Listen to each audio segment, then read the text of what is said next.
We left off on Nun Amid Beis towards the bottom. Rabbi had introduced the concept: if a person marries two sisters simultaneously, he gives money, enough money for two to marry two women, and he gives to one sister, and one sister is appointed by the other sister to be the agent to receive the marriage on her behalf. And he says, "You both married to me." So the Mishnah says neither are married. Neither sister is married. So the Gemara asks, what's the rationale? It's a Gemara first cites a pasuk, and Rabbi says there's a principle: kol she'einu b'zeachas afil v'asachas einu. Something which cannot come about sequentially cannot take place simultaneously. What does that mean? Torah says if a man's married to a woman, he's not permitted to marry the sister. Meaning, this relationship, if you're married to one, you cannot be married to the other. If he says, I want to marry both of you simultaneously, so when the marriage is taking effect, he's married to neither. So maybe both should take effect simultaneously. So we say no. But if both take effect simultaneously, that means he's married to both. But Torah says this relationship cannot coexist, being married to two sisters. Therefore, since there's no way to understand which one, because it was simultaneous, therefore he's married to neither. Therefore the marriage is not a what? It's a principle. It's a svara. This is it. And that's why the Gemara is going to ask many questions. Because there are other cases which seemingly they cannot take place sequentially, and yet they could take place simultaneously. And the Gemara is going to ask. So that's Rabbi. Omer Rabbo, kol she'einu b'zeachas afil v'asachas einu.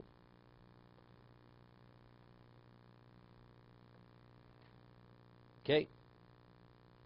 So the Gemara originally wanted to say, Rami Bar Chama cited a pasuk. It says, Isha alachosa lo sikoch litzra. You cannot marry two sisters simultaneously. So the Gemara asks, but if that is the source why it's not effective, what does it say? V'nichrusa nefosho sa'osos. Right? It says they're subject to koris. But if they're married to neither, if a man has relations with two sisters, he's not married to either of them. There's no liability of koris. So why over here, if this is the reason why you're saying that neither marriage is effective, there shouldn't be a liability of koris. So evidently, if there's a liability of koris, what are we speaking about? He's married to one sister, and he has relations, cohabits with the second sister. So therefore, this cannot be the pasuk. So Tosa asks a question, interesting question. Bottom Tosas.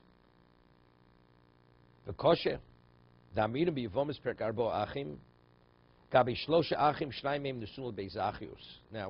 have a case, three brothers. If a brother dies childless, the widow falls to Yibum.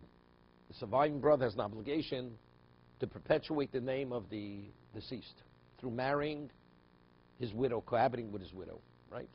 As it says, he comes upon her.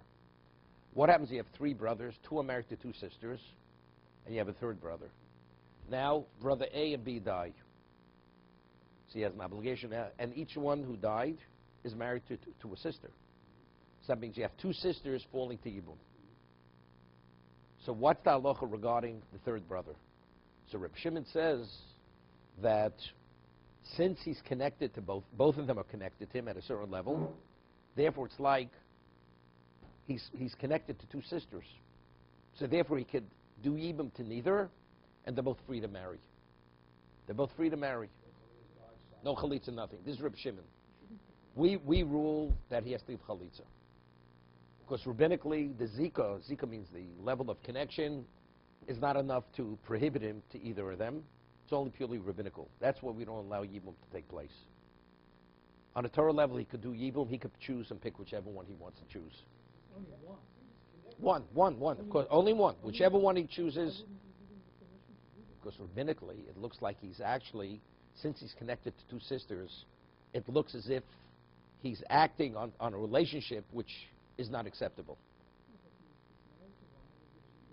No. Once he marries one, he doesn't give chalitza to the other one any longer because he's not permitted to her. He's not permitted. So we say initially, okay, we rule halacha, he gives chalitza to both. He gives chalitza to both, and they're both free to marry. No, it's not uprooting it.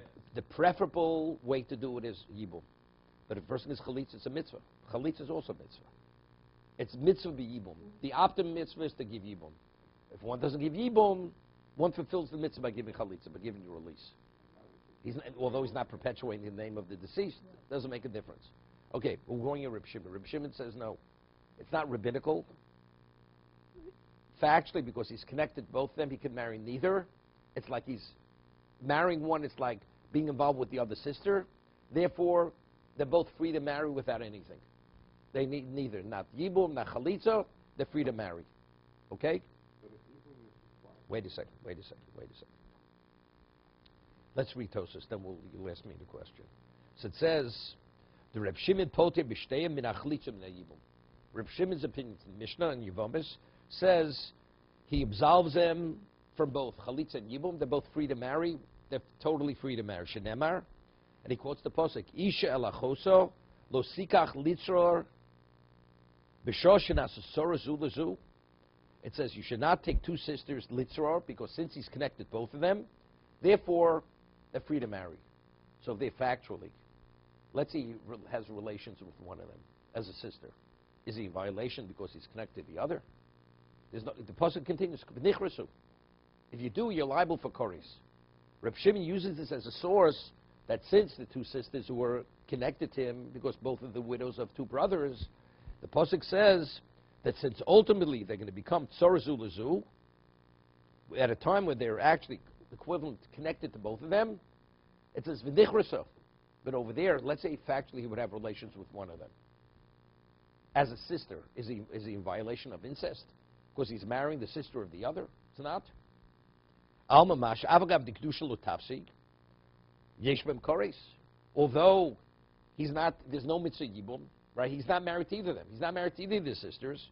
Nevertheless, the pasuk says v'nichraso. There's a liability of koris. Kem shepot osa min achlitzim yibum. Because we say they're free to remarry without anything. I mean, what they'll say is very simple. What's the halacha? A man is married to a woman and he divorces her. Now the brother wants to marry his brother's divorcing. Is he permitted? He's not permitted. That's considered incestuous. That's called Eshes Ach Shelo B'Mokem Mitzvah. Reuven is married to a woman and he divorces her. Now Shimon, his brother, wants to marry his brother's divorcee. He's not permitted. What happens if his brother had children? That's Doraisa. Koris. Koris. That's Koris. Doesn't make a difference. It's still called his brother's wife. No. Let's say his brother had children from her and he dies. Also, he's not permitted to marry her. It's only when there are no children. That's the only time a sister-in-law is permitted. If he dies, she's widowed where he has no children. Then that's yibum. That's the mitzvah yibum.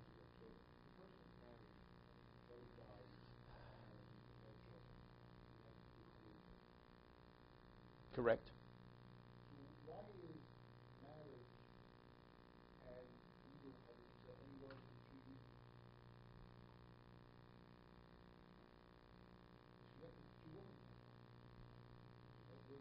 No, because they come from two houses. Here it's because it's two sisters. The sisters. Here he's connected to two sisters. Two brothers are married to two women. That's the case Tosas is quoting in the Mishnah. Reb Shimon says two brothers married to two sisters, both brothers die. There's a third brother now. Reb Shimon says he's absolved, he has to do nothing, they marry without anything. Then definitely there's nothing. Nothing, definitely. Everybody agrees. Because he can't marry because it's his wife's sister. Nothing. Right, correct it. That's simple.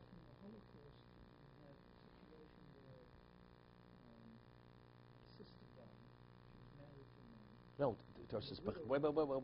Torah b'chayeho.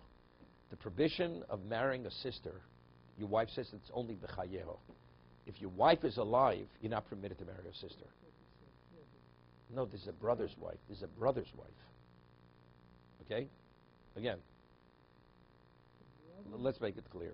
Let's set. Wait. Before the Holocaust, we're pre-Holocaust. Okay, we're holding at Sinai. Okay, a man is married to a woman. He divorces the woman. He divorces his wife. Now he wants to marry his wife's sister. Not permitted. What about if his wife dies? He divorced her, then his wife subsequently dies. His ex-wife dies. He's permitted to marry the sister. Because the Torah says, when is a man not permitted to marry the sister of his wife or ex-wife? B'chayeho, as long as she's alive.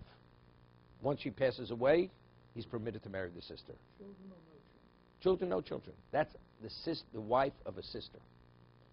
Now, two brothers die, and they were married to sisters. So you have two sisters alive. Both sisters are connected to him. Reb Shimon says he could do neither to either. They go. Because he's connected to two sisters, the equivalent of being, he cannot be associated with one because he's associated with the other one at some level. Therefore, he can't be associated with either of them. So No, we don't rule like Reb Shimon. So Reb Shimon has to say there is no relationship. There is no... When this Yibum question comes up, we say that the man has a halachic connection to the woman. And therefore, he has to act on it. He has to act on it. Or sever. But here, since he cannot act on it, therefore there's nothing to sever. He's saying there's no connection. No, because if there would be a connection, he's connected to both, and therefore he cannot act on it, therefore he needs neither. No, but I would have said the other way. Maybe it says there is no connection with them, because if there was a connection, but there's something blocking the connection, maybe you want to sever the connection. But again, You don't have to sever. because the nature of the connection is the equivalent of incest. So since you cannot act on it, therefore you don't have to deal with it. Therefore they're free to marry. You only have to sever something because the mitzvah could be actualized. Here we can't actualize the mitzvah because the two sisters simultaneously connected to him. No, but this is Reb Shimon.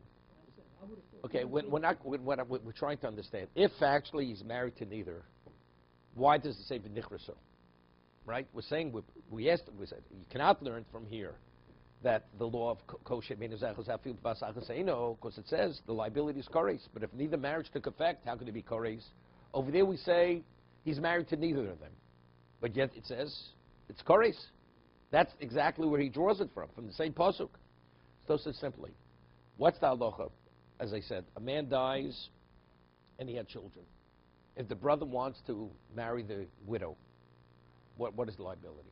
Kores. That's called Eishes Ach Shlo B'Mokom Mitzvah. If the brother dies childless, that's called Eishes Ach B'Mokom Mitzvah. If the children, Shlo B'Mokom Mitzvah. What's the liability? Kores. So that's Tosas answer. Shlom Shani Hosam. The Lekel Mifrach Kidde Porachocha. Kores Mi Mechayiv. The below kiddushin Nami Ika Kores. The Kapoga Beishes Ochiv Shlo B'Mokom Mitzvah. That's what Torah is saying. He has two sisters. He can't act on the yibum. If you can't actualize the mitzvah, so what is it? Shelo b'makom mitzvah. So if it's not in context of mitzvah, what are they? It's the widow of a brother, where there's no mitzvah. What is the liability? Kores. The kores is not because of sisters. Within the context of marriage, you have to be married to a woman to have a liability of kores if you should engage with the sister. Here, because he's connected to sisters, therefore the mitzvah cannot be acted upon. So what does each woman remain? Eishes Ach Shlo B'Mokom Mitzvah.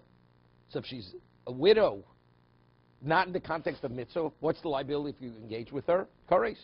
That's exactly what Reb Shimon is saying.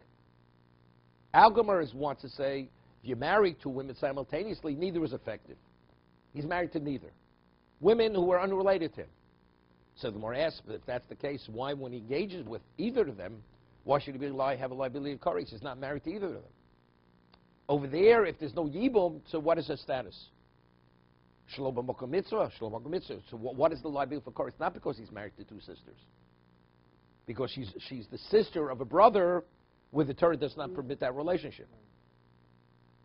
Simple. I mean the question, the question never began, understanding it. So just understand the case. He had three brothers. Two brothers die. And they're married to sisters, the two brothers. Right. So what happens if the first brother dies? The womb wasn't deep. A week later, the second brother dies. And he didn't act on the first yet. Right. So the one comes to also the other one. Correct. I always tell over the story. It's a famous story of Chaim Ozer.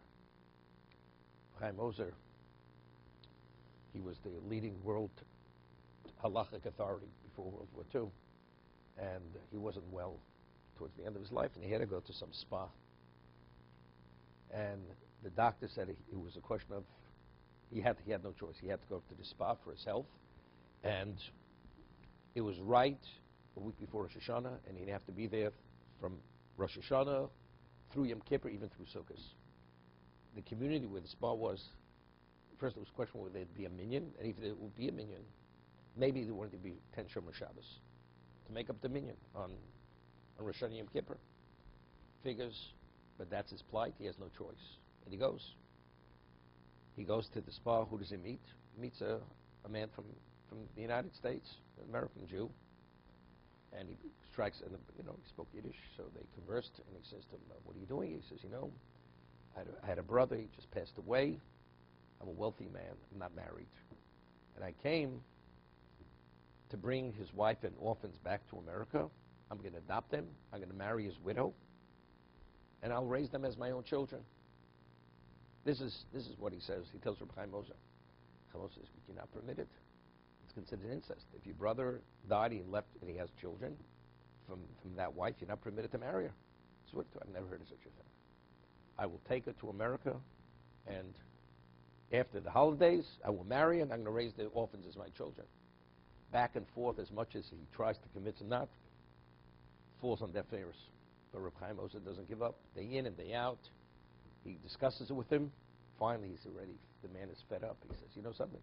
There's only one way that I will not marry you. If the leading Torah authority of the world, Reb Chaim Ozer Grzinski, tells me I'm not permitted, that's the only way I will not marry her." He said, "You're speaking to the man right now." And that was, so then he said, "Now I understand why I had to be at this spa, despite having this kind of Rosh Hashanah Yom Kippur, to prevent this man from committing incest." What is the prohibition there? In this particular case, a man wants to marry his brother's widow With children, so that's, of course, that's incest. But why is that? Because there's no mitzvah to perpetuate the name of the deceased. The only reason why the Torah allows you is to perpetuate the name of the deceased when he dies childless. This woman, he died, he had children from the woman. Even though the brother is no longer, I understand the divorce. No, that's what the Torah says. The Torah says that Clearly. you're not allowed to marry. Uben ein lo. It says even if he has grandchildren. Let's say his children died. Let's say a man was an older man, he had a younger brother. The man has great-grandchildren. And then his wife dies, and his children predeceased him. And he has great-grandchildren, and has a younger brother. Is he permitted now? Does he have an obligation to Ibn? Since it's Ben ein lo, ein lo. Even if he has, as long as he has a descendant, any descendant, that's considered his wife is off limit. There's no mitzvah to perpetuate the name of the deceased, because he has a descendant. Doesn't have to be first generation. It can be the 15th generation. Chayv creases, nichrasa. And the even applies into those chayv creases. That's mocha mitzvah. That's mocha mitzvah. If that is the case, then it's much easier to understand the divorce situation. Because even if a woman is not here, and even if the brother is not here, Of course. I'm not allowed to marry this. Correct. So certainly if they get divorced, Definitely not. Even if he subsequently dies after he divorces her, the brother doesn't make it alive and not alive. It's irrelevant. No, even if there's a divorce and then he dies, it's no different than if initially he dies with children. No different. Same thing. It's interesting. There's a famous word from the Malbim. This will allow you to retain it better. Just the fact. What happens if the surviving brother doesn't want to do yibum? There's chalitza. What does chalitza entail? The woman has to remove shoe from his right foot, and she spits in his presence, and she makes a declaration before the court. The man does not want to perpetuate the name of his brother, and he refuses to do yibum. That's what she says. And she removes the shoe from his foot, and it has to be a leather shoe. The material is leather. So the Malbim, in his commentary on Chumash, says, what exactly is the symbolism of removing the leather shoe from his foot? So he says, the Gemara says in Shabbos, Rabbi Yochanan says that a person should sell all his assets to purchase a pair of shoes, leather shoes. That's what the Gemara says. He doesn't explain why. What exactly is the value? It seems to be because you're more civilized. Person doesn't have shoes, less civilized. Civilized person wears shoes. So he explains it this way. What is the leather, hide represent? Represents the animal. When a person tramples and steps on the hide, what does that mean? That means he is the dominant figure. That the world was created to accommodate his needs. If you have to slaughter an animal for its meat, you kill the animal. You kill the animal for its hide, you kill the animal. But how do you have a right? Because this is already a declaration. Man is the prominent being, and all existence is only to accommodate his needs. Therefore, he's permitted. That's why he's allowed to take the life of the animal to whatever his need may be. Okay? So, shoes being leather, walking on leather, what does that? That statement's continuously, I am the center of the universe. You means the center of the universe. That's what it is. So now, Kodesh Baruch Hu says like this. Normally, marrying a sister-in-law is considered an incestuous relationship. If you have an incestuous relationship, what is the product of that relationship? Mamzer, illegitimate. The Torah says, for the sake of perpetuating the name of the deceased, not only is it permitted, it's a mitzvah. Not only is a mitzvah, the child that's born is a kosher Jew. It's not illegitimate.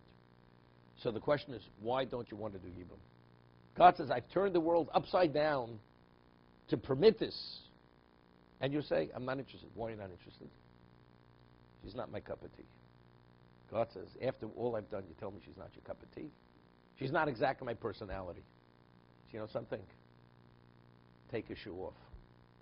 You have no right to declare that you're the dominant being. You're a sub-being. Take the shoe off his foot. You're a deficient human being.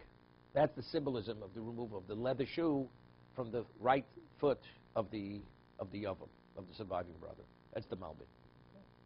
So, I've always thought that the Torah did not like the fact that the command people from you. Because of this Correct.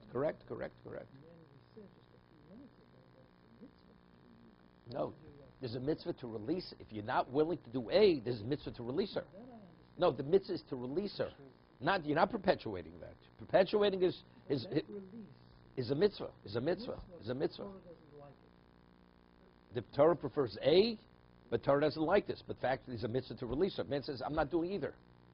No, he doesn't have that choice. Let's say a man doesn't want to divorce his wife. There he's a bad guy, and he should. He's a bad person. Here, there's a mitzvah, and let's say he gives her a get. He's not performing a mitzvah. He's just releasing her, that she's permitted to marry. Here, by giving the chalitza, he's performing a mitzvah. It's a positive commandment. Yeah, but it's representing It's more than a divorce. the ceremony of the Chalitza.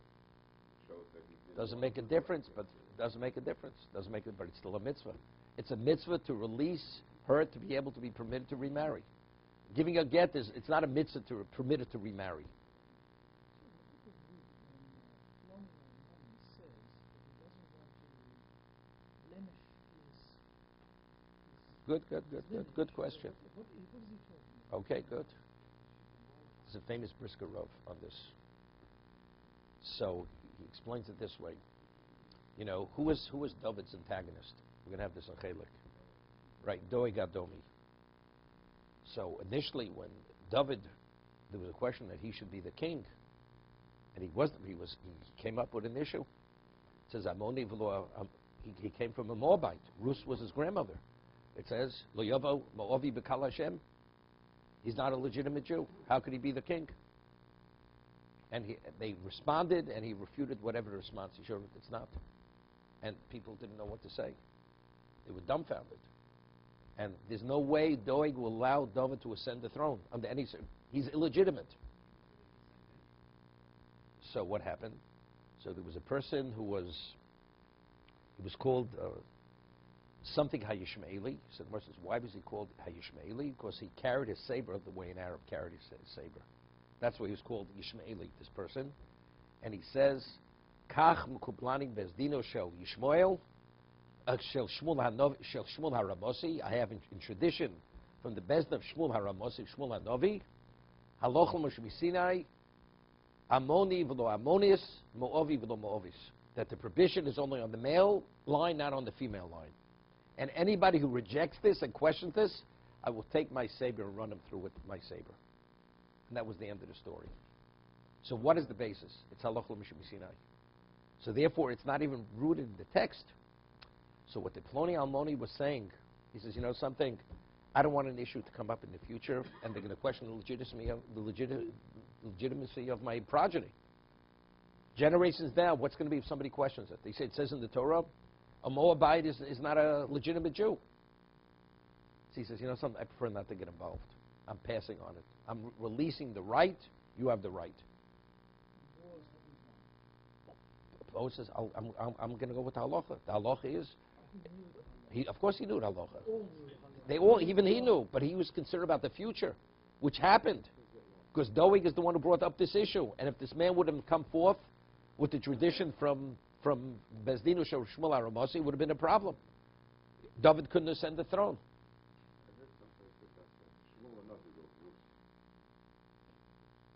That's why he wrote it, to give the background, to make it legitimate. But I guess it didn't, not everybody. And what's the reason it's important to carry on one's brothers in this? You know, it says in the Torah, so is there a reason for that? You know, it's interesting. Machlon and Chilion, right, the two sons-in-law of Naomi, right? Sons, they married, you know. So over there it's cited that when a person performs Yibum, the neshama of the deceased goes into the child. It's like a Gilgul. So the child is that's perpetuating the name of the deceased. Hashem allows that neshama to come back into existence, and that neshama lives through the child. Why does Hashem want that? Why does God want it? Why does Hashem want that? What do you mean? Otherwise the person doesn't have a chance. You know, to leave this world without children, it's very serious. So it's giving the person another chance. Okay, another level of discussion. But it's the neshama of the deceased that goes back into the child.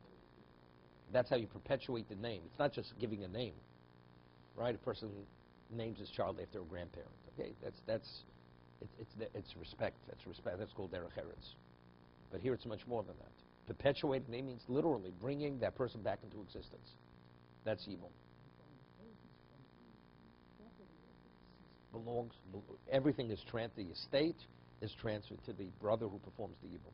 To the brother, not to the new child. No, to the brother. So it gets commingled and then divided up against his descendants. Right, correct. It's not as if, so it's not quite pure. In other words, the brother's estate, who's deceased, doesn't go to the son who bears his name.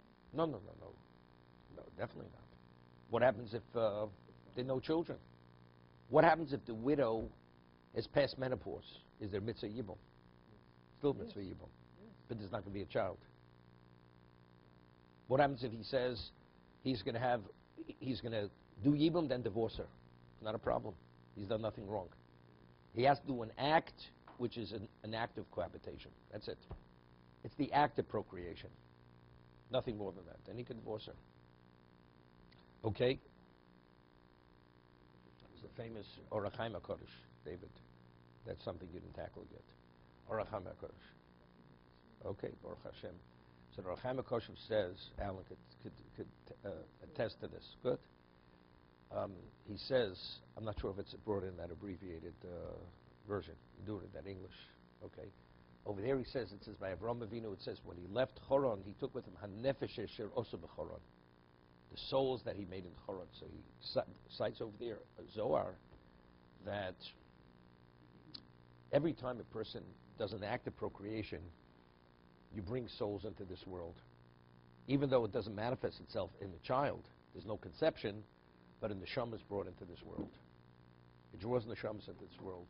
So nefesh also b'choron. So although Sarah was barren, doesn't make a difference. So even though she didn't conceive, but every act of procreation, so the nefesh, those souls that he brought into this world, when he went to Choron, he left Choron, he took those souls with him. I don't know. I'm just telling you, that's the Orach Chaim HaKodesh over there. That's Hanefesh also b'choron. Do you recall that? I don't know if you... Okay, good. Yeah, not too long ago. Okay. Eisvei Abaye. So Abaye asks, on the principle of Rabbah, we say, Kol Shebeinu Zer Achazer, something which cannot happen sequentially, cannot happen simultaneously. Hamarbe b'maser. Now, what's a tenth? You know, the Mishnah says in Pirkei Avos that when you take meiser, you cannot do it ba'omed, through estimation. It has to be exactly 10%. So let's say a person, rather than 10%, he takes more than that, he takes 20%. Takes double the amount. So before a person makes meiser, what is the produce? It's tevel. So if it's not a proper tithing, it should remain tevel. But yet it says, Hamarbe, he took more than the 10%, he took double the amount. Peirosim Mesukonim. So the produce that he tithed are considered tithed, and he's permitted to eat them. Umasros, but the masa that he took, Mukul Kovi. The Levi who that's given to, the masa goes to the Levi, he cannot eat it. It's considered damaged. Why? Because factually, he took too much. Now, what is affected by the tithing? What you tithed. But what you removed, that's not affected by the tithing. So let's say you took exact 10%. So when you take 10%, so the 10% is also chulin, that goes to the Levi. What you tithed is absolved, is chulin. The one who owns that produce is permitted to eat it. Over here, what you tithed is chulin. But the tithe itself, since you took more than 10%, part of that tithe is still tevel. Right? Because the Torah says only 10%, not more than 10%. So the extra is tevel. It's an intermingling of maser and tevel, which is intermingled one another. So Rashi says, what do you have to do? You have to get other tevel, and you have to take the percentage of the tevel, which is the additional amount, and tithe it, add it to another untithed produce, and take 10%, included that into 10%. So it has to be exact. Exact. It has to be exactly 10%.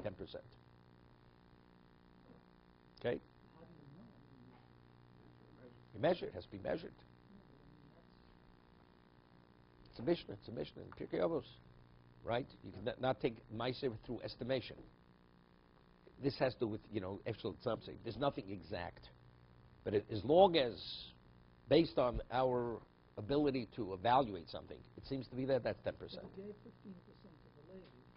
No, he tithed. He didn't give nothing to the levy yet. Hasn't given it, but just the act of tithing. So now, So we say it's an effective act of tithing. However, the tithe itself is complicated. It's an intermingling of tevel with maser. So Gemara's going to ask a question. If he first took 10%, and then he wants to take more afterwards, it's not so simple over here, this Gemara. Just read Vamai. Name of kol she'en b'zeacha ze'afil vasacha seino.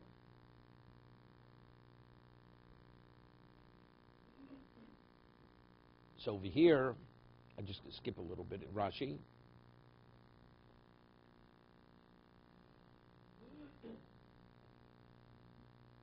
Just into the narrow lines, about 3 lines into the.